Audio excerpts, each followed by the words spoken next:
জানো, আমি সবসময় ভাবতাম একদিন আমাকে সবাই দেখবে, আমি অনেক উপরে উঠব, আলোয় দাঁড়াবো, মা বাবা গর্বে কাঁদবে, বন্ধুরা হিংসে করবে, আমি জিতব সবাইকে হারিয়ে। প্রতিটা রাত একটা ছবি নিয়ে ঘুমোতে যেতাম সাফল্যের। তখন ভাবতাম আমার গল্পটা সবে শুরু হচ্ছে। কিন্তু ঈশ্বর, তিনি আমার জন্য অন্য কিছু লিখে রেখেছেন। একটা রিপোর্ট, কয়েকটা মেডিকেল টার্ম, আর একটাই রায়, সময় বেশি নেই। তখন বুঝলাম আমি জীবনে কিছুই পাইনি।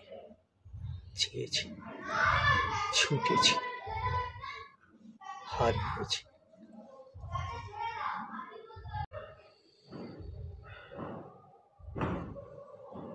আজ যখন জানি